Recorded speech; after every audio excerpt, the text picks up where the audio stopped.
The great hall of Nexus Station stretched out like a vast cathedral made of crystal and light. 12 different alien species sat in their designated sections, each group looking more impressive than the last. The Zephyrians had wings that shimmered, with colors humans had never seen. The cetaceans floated in special water tanks that let them speak through biotranslators.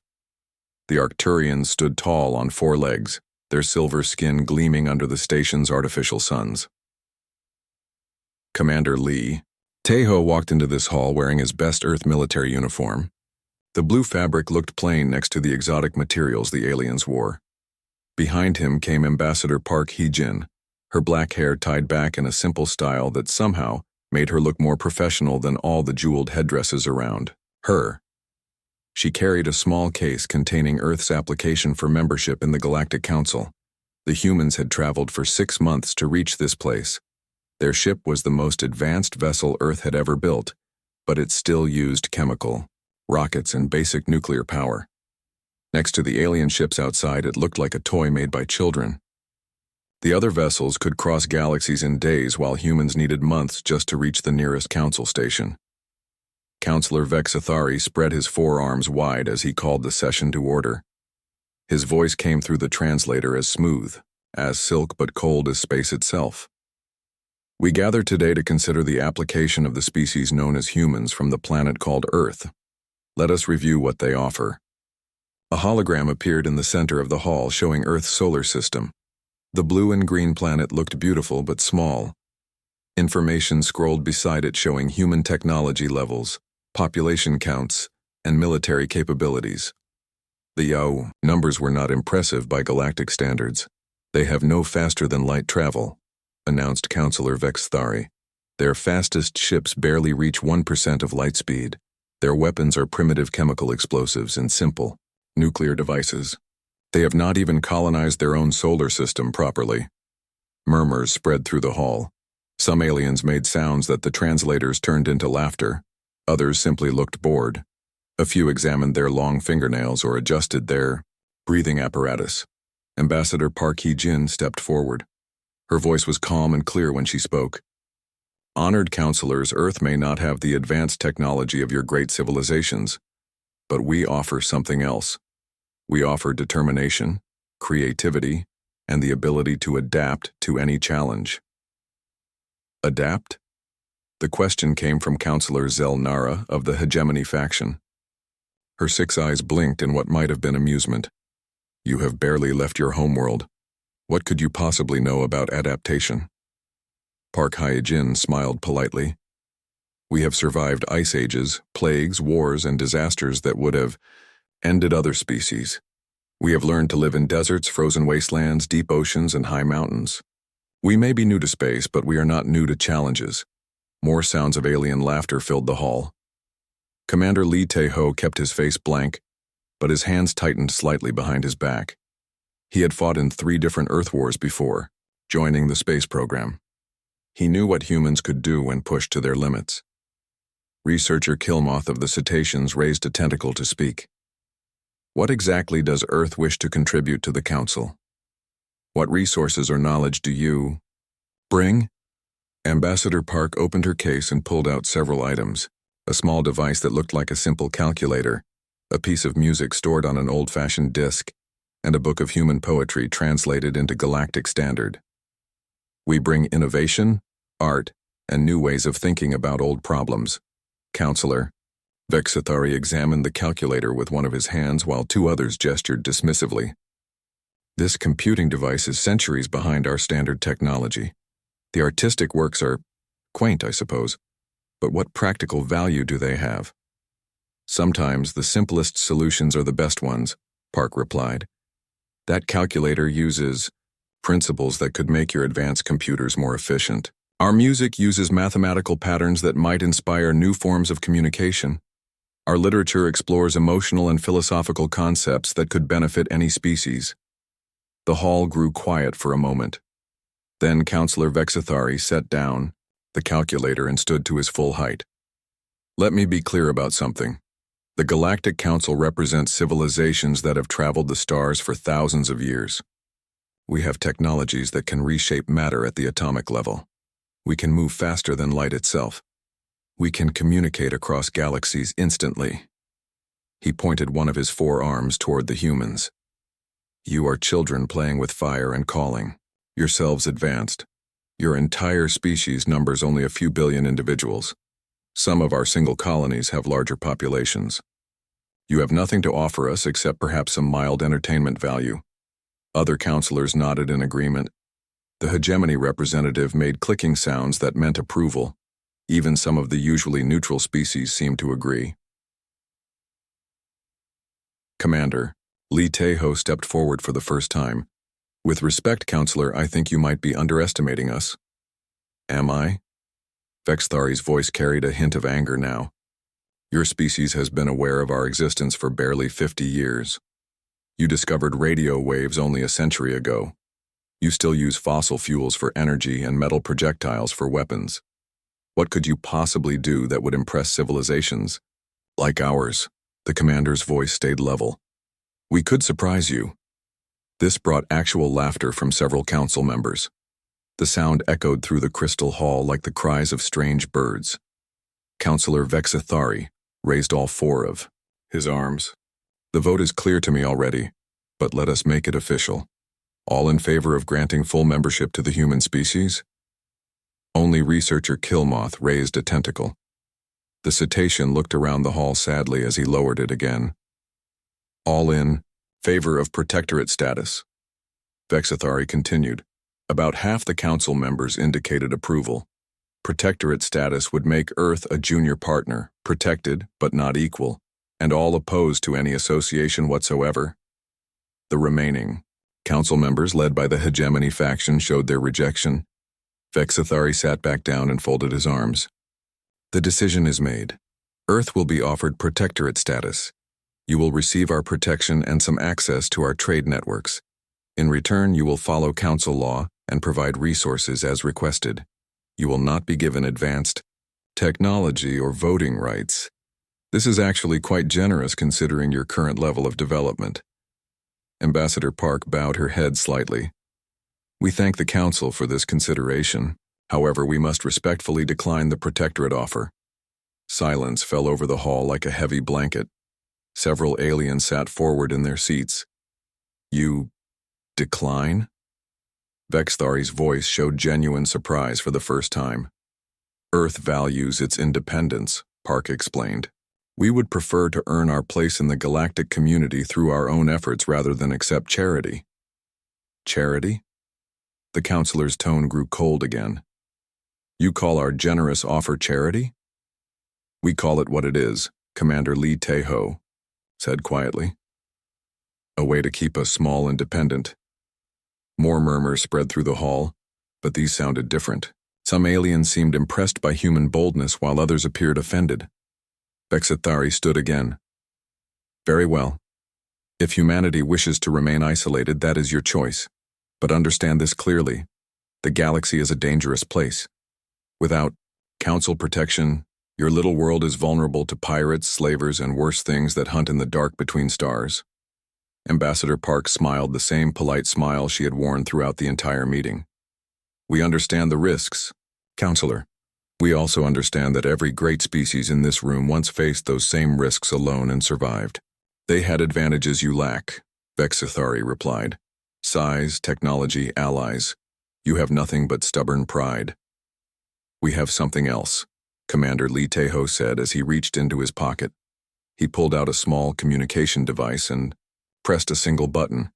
The device sent a brief signal that traveled through subspace. Light years away, receivers on Earth picked up the transmission. The message was simple but clear. What was that? Demanded Counselor Zelnara. Just letting our people know how the meeting went, Li replied. They were waiting to hear the results. The two humans turned and walked toward the hall's exit.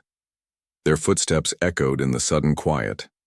As they reached the doors, Ambassador Park stopped and looked back. Counselors, we want you to know that we hold no hard feelings about today's decision. Perhaps in the future, when circumstances change, we can meet again as equals. Circumstances change very slowly in the galaxy, Vexthari called after them. Your species may not survive long enough to see such changes. Maybe, Park agreed. But if we do survive, it will be on our own terms. The doors closed behind the humans with a soft whisper of air. In the hall, the council members sat in uncomfortable silence for several moments. Finally, researcher Killmoth spoke. I wonder if we made the right choice today. They are just humans, Vexathari replied firmly. Barely civilized primates who think they can play with forces beyond their understanding. They will either accept our protection eventually or be destroyed by the first real threat they encounter. But as the council session ended and the aliens departed to their ships, some of them wondered about the 15 years had passed since the meeting at Nexus Station. Earth looked much the same from space, but everything had changed beneath its blue skies. Deep underground facilities hummed with activity that never stopped. Scientists and engineers worked in shifts around the clock, driven by a single purpose that united all of humanity. Admiral Kim Do-hyun stood in the command center buried 3 kilometers under the Korean mountains. Banks of computers stretched as far as he could see, each one processing data that would have been impossible to handle just decades before. The screens showed progress on hundreds of projects with names like Horizon, Thunderbolt, and Rising. Son, status report, the admiral said to the woman beside him. Dr. Choi Min-seo looked up from her tablet. Her eyes were tired but bright with excitement. The first batch of ships finished testing yesterday. All systems are performing beyond expected parameters. We are ready to begin full production. Through the reinforced windows, they could see into the massive construction bays. Sleek vessels took shape under the hands of robotic assembly systems. These ships looked nothing like the crude rockets that had carried humans to the Galactic Council. They moved like living things, their hulls covered in materials that seemed to shift and flow. How many do we have operational? Kim asked. 57. Warships, 12 carriers, and over 300 support vessels, Min-seo replied. Captain Yoon reports that her crews are fully trained and ready for deployment. The admiral nodded. Captain Yoon Ji-woo commanded the first human stealth fleet. Her ships could move through space without being detected by any known alien technology. The council had dismissed human innovation, but they had made a critical mistake. They had shown humans their technology without understanding human creativity. In War, another facility on the other side of Earth, engineer Lim Seung-ho watched as workers installed the final components in humanity's most ambitious project. The massive ring structure would allow faster-than-light travel using principles the aliens had never considered. While other species had focused on brute force approaches to breaking light speed, humans had found elegant solutions that required less energy and produced better results. The test jumps have been perfect, Seung-ho reported to his supervisor. We can travel twice as fast as standard galactic vessels while using half the power. The aliens never thought to combine quantum mechanics with biological principles. Supervisor smiled. They think in rigid categories. Technology versus biology, physics versus chemistry. Humans see connections they miss. This was the key to everything humanity had accomplished. While alien civilizations had advanced along predictable paths, becoming more specialized and focused, humans had remained generalists. They could see solutions that others missed because they refused to accept that different fields of knowledge had to stay separate. In the training facilities, human soldiers prepared for battles unlike anything Earth had ever seen.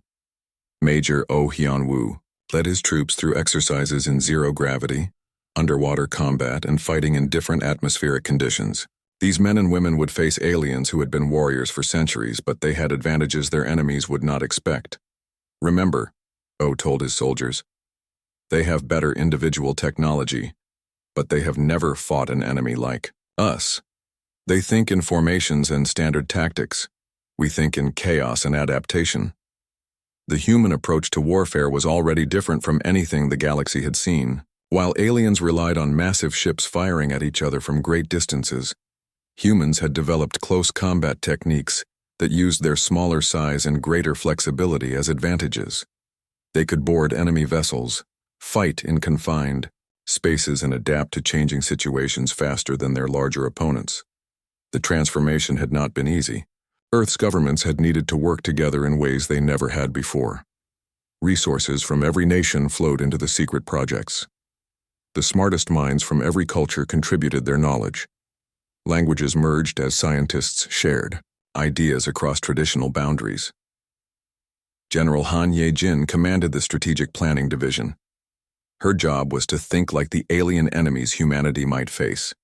She studied every scrap of information available about galactic military tactics, looking for weaknesses that could be exploited. The Council species have grown comfortable, she explained to her staff. They have not fought a real war in over 1,000 years.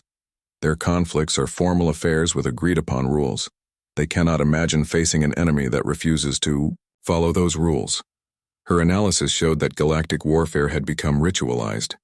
Battles followed predictable patterns. Ships lined up in neat formations and exchanged fire until one side admitted defeat. Civilians were never targeted. Supply lines were considered off-limits. Even the most aggressive species fought according to established customs. They think war is a game played by gentlemen, Han continued. They have forgotten that real war is about survival, not honor. The human approach would be different. They would strike without warning, target supply lines, use psychological warfare, and adapt their tactics as battles developed. Most importantly, they would fight as if their species' survival depended on victory, because it did. In laboratories around the world, scientists worked on weapons that combined human ingenuity with alien technology. They had reverse-engineered captured devices from various sources, then improved on the original designs. A simple alien energy weapon became a human plasma rifle with twice the power and half the energy consumption. Basic shielding technology became adaptive armor that could adjust to different types of attacks. Dr. Choi Min-seo had led many of these projects.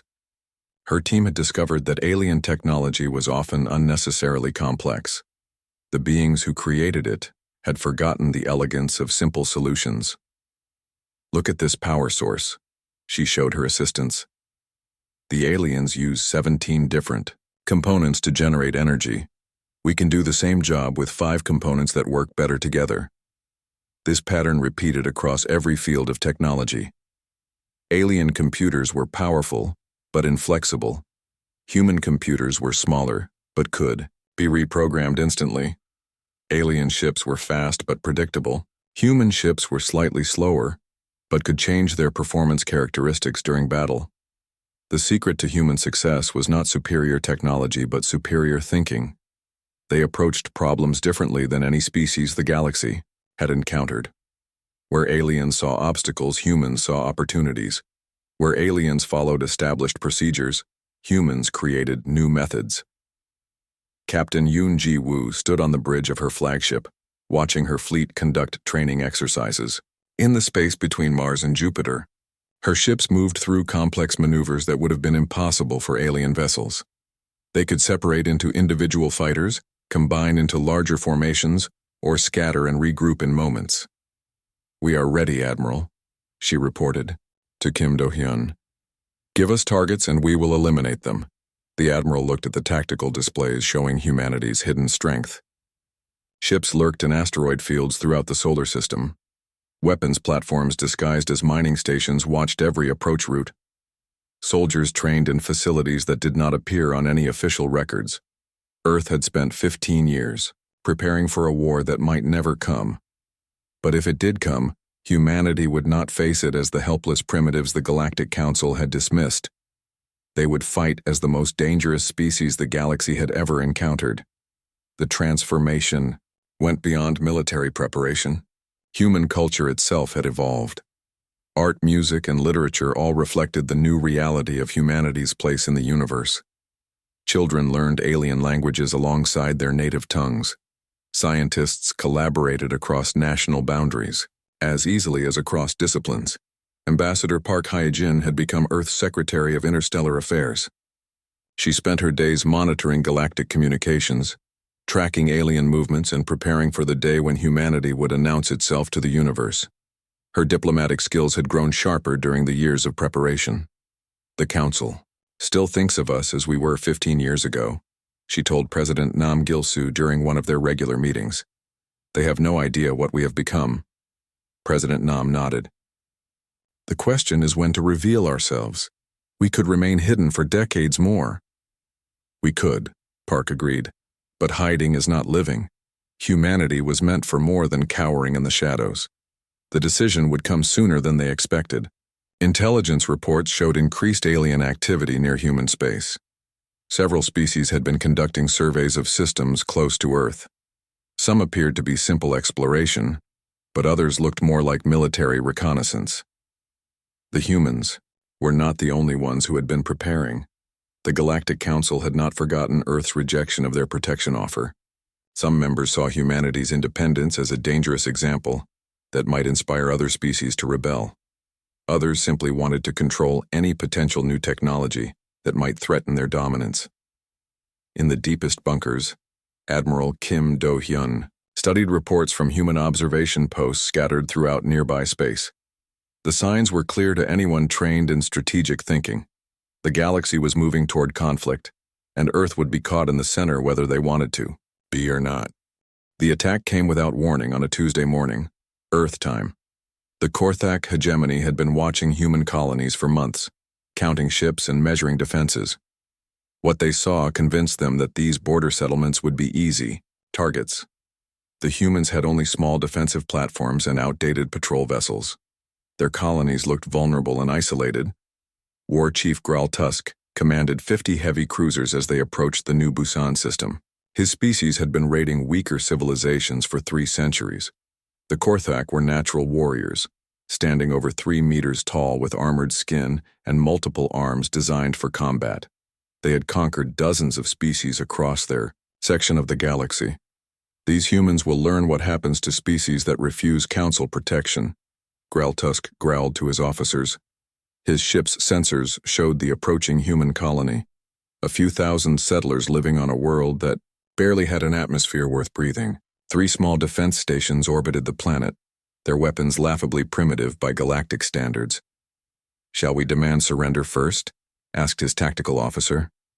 "Why waste time?" the war chief replied. "Destroy their defenses, capture their ships, take what we want. The survivors can tell other human colonies what awaits them." The Korthak fleet moved into attack formation. Their ships were massive things built for intimidation as much as firepower.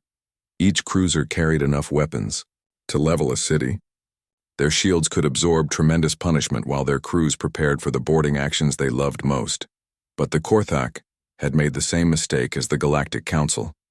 They saw only what humans wanted them to see.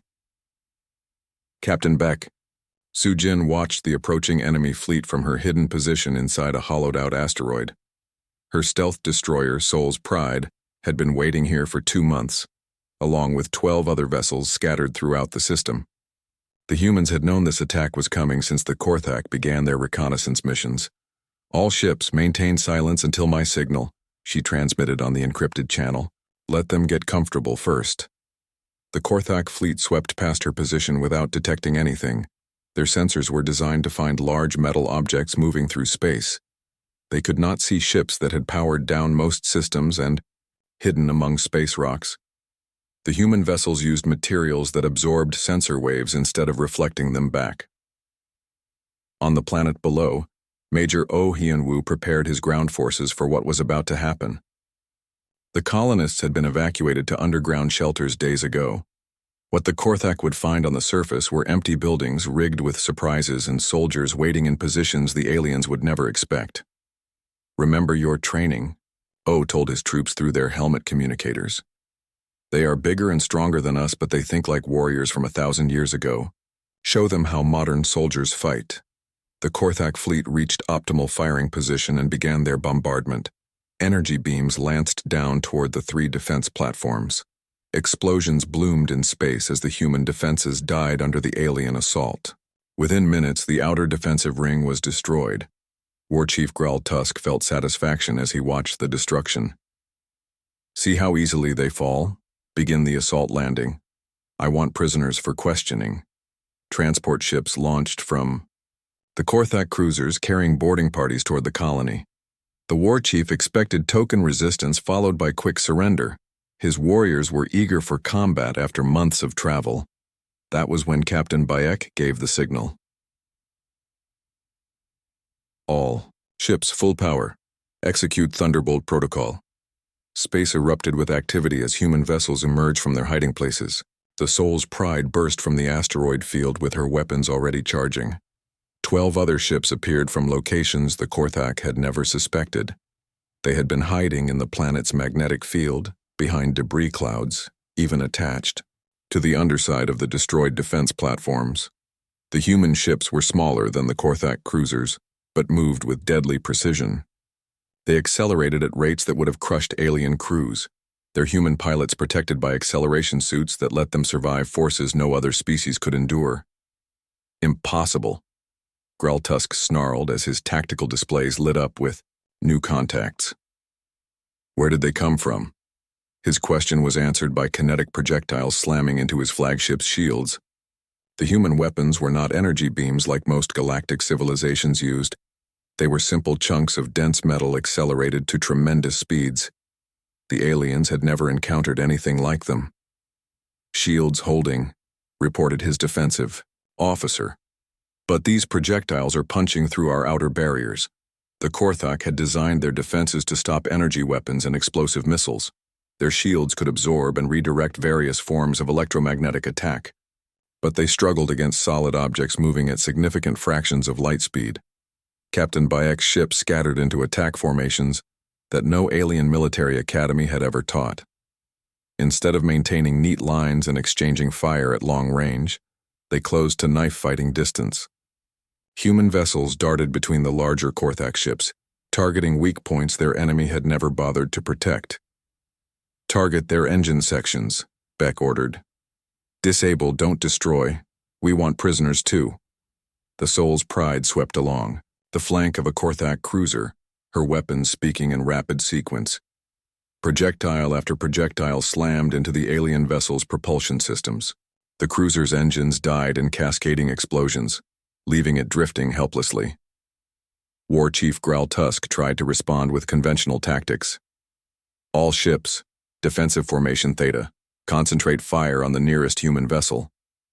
But his ships were too big and slow to catch the human attackers. The defenders moved like a school of fish around sharks, striking fast and vanishing before return fire could find them. When the Korthak tried to focus on one human ship, 2 others would appear behind them. The real shock came when human boarding pods launched from their vessels. The Korthak had expected to board human ships, not the other way around. The alien warriors prepared to repel boarders using traditional corridor fighting techniques their species had perfected over centuries. Major Oh Hyunwoo led the first assault team through the hull of a disabled Korthak cruiser. His soldiers moved in powered armor that gave them strength to match their larger opponents. But more importantly, they fought with tactics the aliens had never encountered. "Smoke grenades now," Oh ordered as his team entered the main corridor. Full spectrum jamming. The Korthak warriors found themselves fighting in complete darkness against enemies they could barely detect. Human soldiers used sound, vibration, and heat sensors to navigate while their opponents stumbled blind. The aliens were trained for honorable combat between visible enemies, not this shadow warfare. "Where are they?" roared a Korthak officer, as pulse rifle fire came from 3 different directions. His warriors tried to form defensive positions, but the humans kept moving.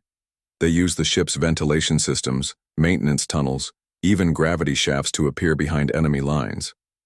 The battle that should have lasted hours was over in 30 minutes. Human tactics overwhelmed alien strength through superior coordination and adaptability. The Korthak had never faced enemies who refused to fight according to established rules. War Chief Greltusk found himself surrounded in his own command center. Major O stood before him with a dozen human soldiers, their weapons trained on the alien officers. The Korthak leader towered over his captors, but his size advantage meant nothing when facing disciplined troops in powered armor. "I demand honorable combat," Greltusk growled. "Face me warrior to warrior." O removed his helmet, showing a face that was calm and professional. "This is not a contest of honor, War Chief. This is what happens when you attack human colonies." The alien's 4 eyes widened as he realized what had occurred. His entire fleet was either destroyed or captured. 50 warships defeated by 13 smaller vessels in less than an hour. It was impossible according to everything the Korthak knew about warfare. "How?" he asked. You expected us to fight like you? O replied. Stand in lines, exchange fire, board each other's ships in corridors. You never considered that we might approach combat differently. In space, Captain Bayek surveyed the aftermath of humanity's first public military action. 37 Korthak vessels were disabled and drifting. 8 had been completely destroyed when their crews fought to the death rather than surrender. 5 had managed to escape, carrying news of this impossible defeat back to their empire. Damage report, she requested from her communications officer. 2 ships with minor hull breaches. Sol's Pride has scorched armor plating. No casualties among our forces. Complete tactical victory, Captain. Beck nodded and opened a channel to Earth.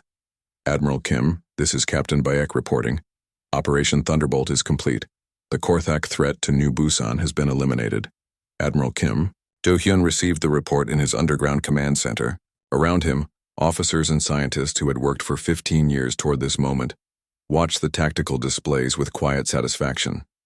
The first test of human military capability had exceeded all expectations. Send word to all fleet commanders, Kim ordered. Alert condition stands down to beta. Prepare for diplomatic contact protocols. News of the Korthak defeat traveled through the galaxy like wildfire through dry grass. Within days, every spacefaring civilization had heard about the mysterious humans who had destroyed a veteran hegemony fleet with ease. The story grew with each telling becoming more incredible as it spread across star systems. Admiral Song Jae-sung commanded humanity's expeditionary fleet as it departed from Earth's hidden shipyards. His mission was to make contact with alien civilizations that had responded positively to news of human capabilities.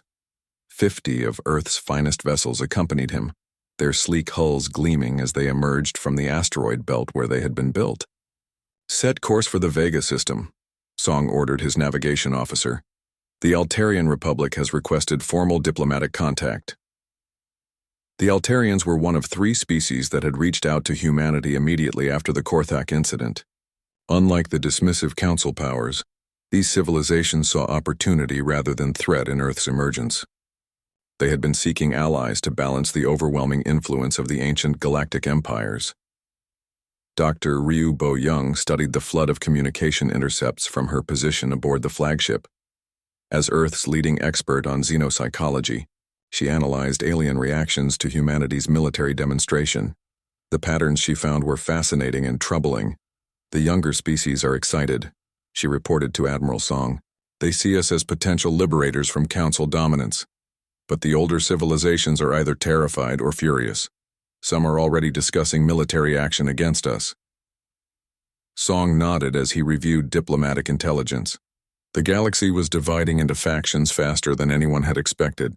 Species that had coexisted peacefully for centuries were suddenly choosing sides based on their attitude toward humanity's emergence.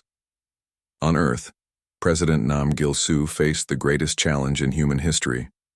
His communication networks buzzed, with reports from monitoring stations throughout human space. Alien fleets were moving, trade routes were shifting, ancient alliances were fracturing as the established order crumbled. How many species have requested our assistance? He asked Ambassador Park Hye-jin during their emergency session. 17 so far, she replied, consulting her datapad. The Tau Cedians are facing invasion from the hegemony expansion fleet. The Andromedans want help breaking free from Council economic controls. The Rigel colonies are requesting protection from their former overlords. Park paused and looked directly at the president. Sir, we are accidentally starting a galactic revolution. Every oppressed species sees us as their salvation. The implications were staggering. Humanity had intended only to defend itself and gain respect through strength. Instead, they had become the catalyst for upheaval across the galaxy. Species that had accepted subjugation for millennia were suddenly demanding freedom. Counselor, Vexithari paced in his private chambers aboard Nexus Station, his forearms gesturing frantically as he spoke to his assembled advisors. The political situation was deteriorating faster than anyone had imagined possible. 3 council members have withdrawn from active participation, he said. The cetaceans are openly communicating with Earth. The Rigelians have declared independence and are requesting human military support. Our authority is collapsing. His senior advisor, an elderly Zephyrian named Thakmor, spread his wings in a gesture of concern. Perhaps we should reconsider our approach to humanity. If we cannot defeat them, we might benefit from alliance. Alliance? Vexathari's voice rose to a near shriek. They are primitive savages who happen to develop clever weapons. We represent civilizations that have ruled the galaxy for thousands of years. We do not negotiate with upstart species.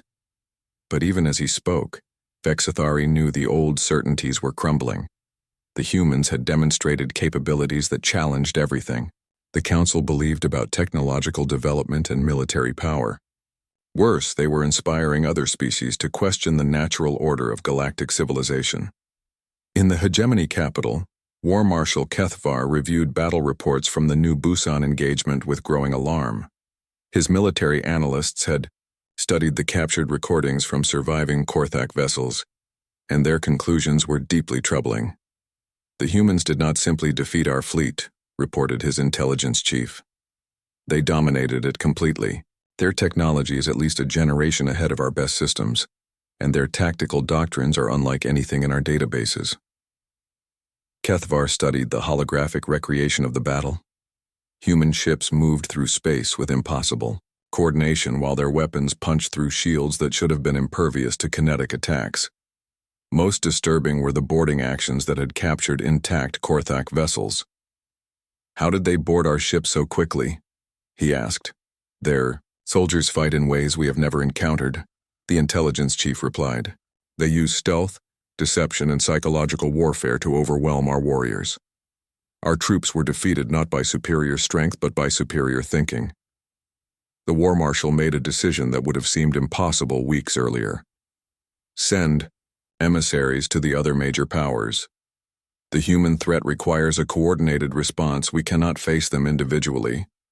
For the first time in galactic history, the great powers were considering military alliance against a single species. The implications went far beyond simple warfare. If humanity could force such cooperation among traditional enemies, their influence was already reshaping the political landscape. Admiral Song's fleet arrived in the Vega system to find the Altarian Republic waiting with their most impressive diplomatic convoy. The aliens had prepared for this meeting with unprecedented care, understanding that their future might depend on the impression they made. President Velthara of the Altarian Republic welcomed the human admiral aboard her flagship. Her species resembled tall, slender humans with silver skin and large eyes adapted for their dim home star. They had been spacefaring for over 2,000 years but remained a minor power under Council oversight. Admiral Song, your arrival marks a new era for our species, she said through her translator. We have waited centuries for someone to challenge the established order. Song found himself in the unexpected position of revolutionary leader. President Velthara, Earth did not intend to start a galactic revolution. We simply defended ourselves against unprovoked attack. Intent matters less than results, the Altarian replied. Your victory has shown every oppressed species that the Council powers can be defeated. That knowledge changes everything. Dr. Ryu observed the diplomatic exchanges with professional fascination. Humanity was experiencing first contact with dozens of species simultaneously, each interaction creating new possibilities and dangers. The humans were writing the textbook on galactic diplomacy as they lived it. The psychological impact of our emergence cannot be understated, she noted in her reports to Earth. We represent hope to some species and existential threat to others. There is no neutral ground left in galactic politics. The revelation that would reshape everything came from an unexpected source. Researcher Killmoth of the Cetaceans had been conducting his own investigation into galactic history. What he discovered in ancient archives challenged the foundation of Council authority.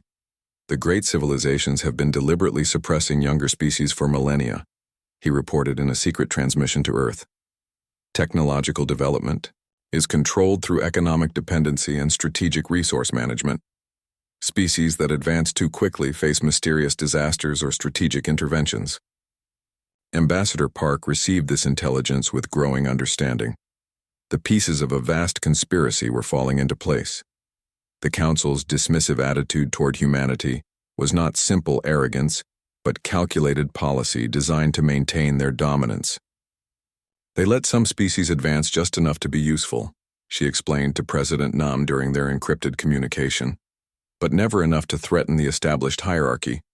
We broke their system by advancing in secret. The implications were staggering. Hundreds of species had been kept in technological and political subjugation for thousands of years. Entire civilizations had been prevented from reaching their potential because they might challenge the ancient powers. President Nam faced the most difficult decision in human history. If we expose this conspiracy, we will be declaring war on the most powerful civilizations in the galaxy. We may already be at war, Park replied. The question is whether we fight for survival alone or for the freedom of every oppressed species. The choice was made when intelligence reports showed massive fleet movements throughout Council space. The ancient powers were not simply preparing to contain humanity. They were positioning for a coordinated strike that would destroy Earth before the human influence could spread further. Admiral Song received his new orders while negotiating with the Altarian Republic. All human fleets are to assume combat. Readiness. Begin recruitment of allied forces from liberated species. Operation Rising Sun is authorized. The galaxy held its breath as two incompatible systems prepared for collision. The established order of ancient dominance faced the revolutionary force of human innovation and determination. Species that had remained neutral for millennia found themselves choosing sides in the largest military fleet in galactic history approached Earth's solar system like a storm of metal and death. 2,000 warships from 12 different species moved in perfect formation, their combined firepower sufficient to crack planets. At their head flew the ancient vessels of the Ascendant Collective. Being so old, they remembered when most current civilizations were still learning to make fire. Ascendant Prime Zergoth commanded this armada from his flagship, a vessel larger than Earth's moon. His species had ruled the galaxy for 50,000 years, guiding younger races and maintaining the natural order of civilization. Now, these upstart humans threatened everything his people had built. Approaching the human home system, reported his tactical coordinator. Initial scans showed defensive platforms around the outer planets, but nothing approaching our firepower levels. Zergoth's ancient form shifted on his command throne. His body was more energy than matter now, held together by technologies that predated most star formations. These humans have caused enough disruption. Once their world burns, the rebellion will collapse and order will be restored. But Earth was not defenseless. Fleet Admiral Ko Yoon-suk watched the approaching enemy from her flagship hidden behind Jupiter's radiation shadow. Her tactical displays showed the true scope of humanity's preparation. What had taken 15 years to build in secret was about to be revealed.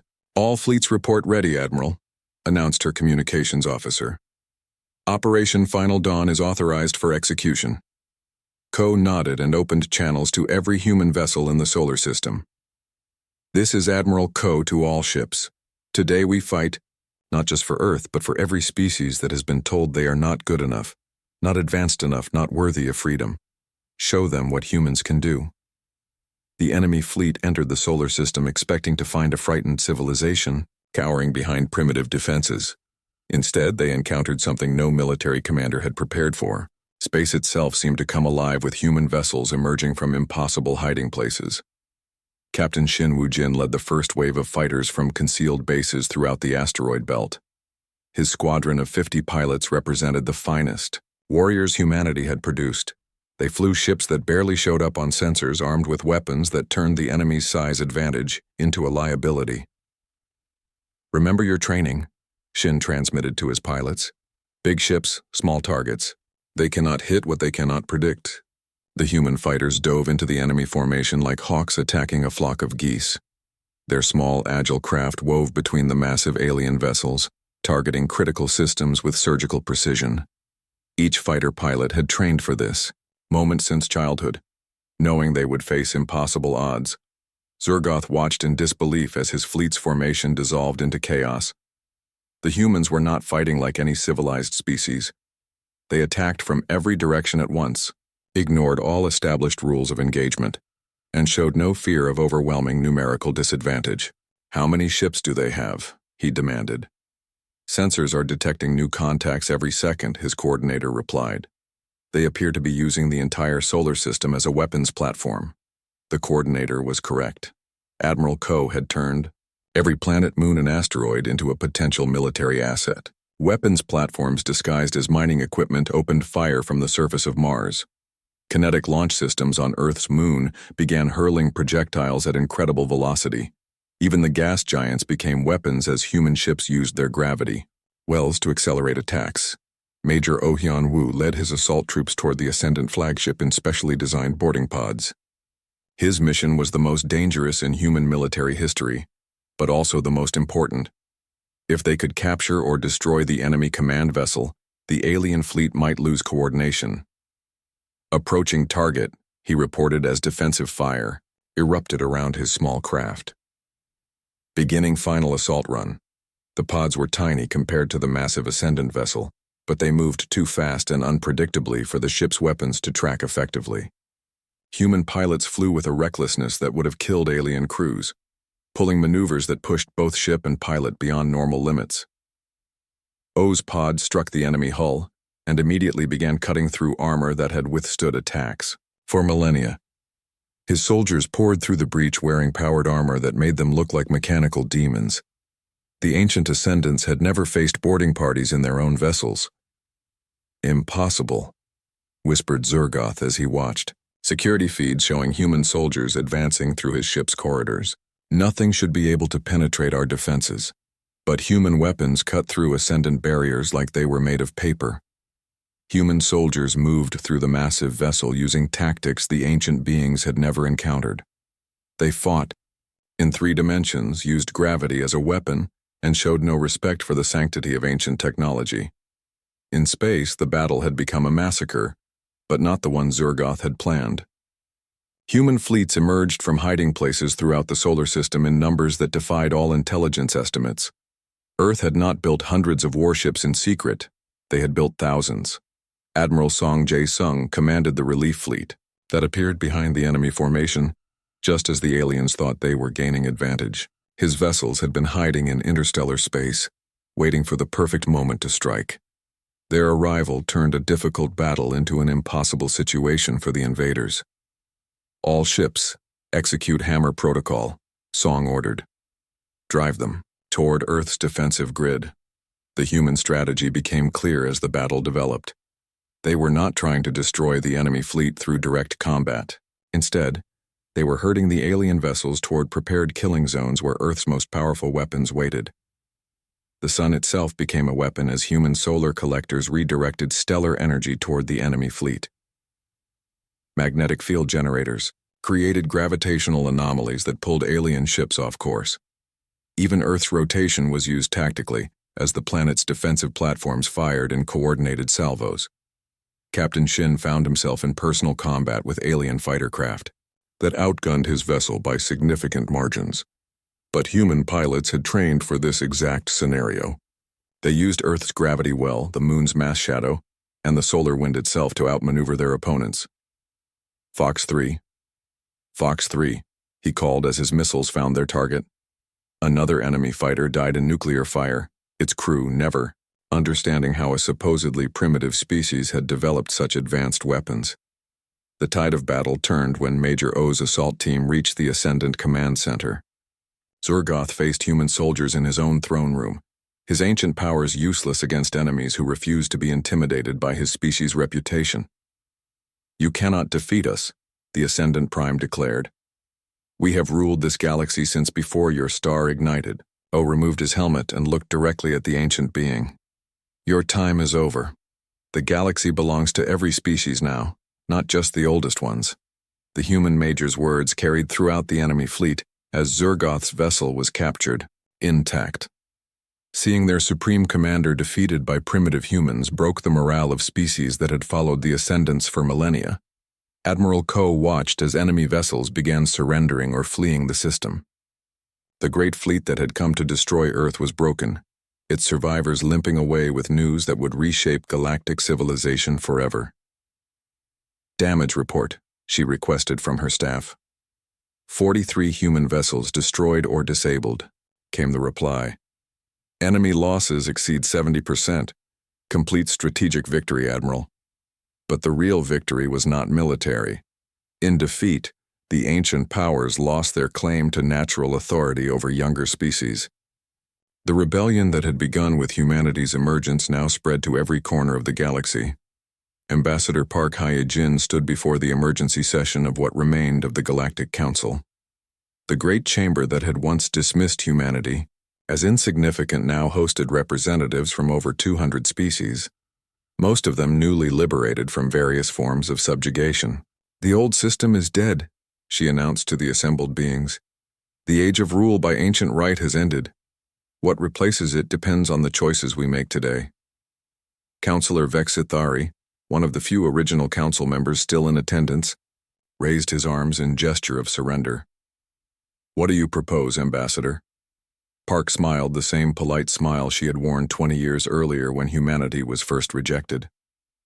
"A democratic galactic federation where every species has an equal voice regardless of age or technological level. A system based on cooperation rather than domination." The proposal that followed would have been unthinkable before humanity's emergence. Each species would receive representation based on population rather than political power. Decisions would be made through negotiation and compromise rather than ancient decree. Most importantly, no species would be prevented from advancing or exploring their full potential. President Nam Gil-soo addressed Earth from the ruins of the old Nexus station. Behind him, construction crews from dozens of species worked together to build a new galactic capital that would represent freedom rather than oppression. 20 years ago, we were told we were just humans, not worthy of respect or recognition, he said to the watching galaxy.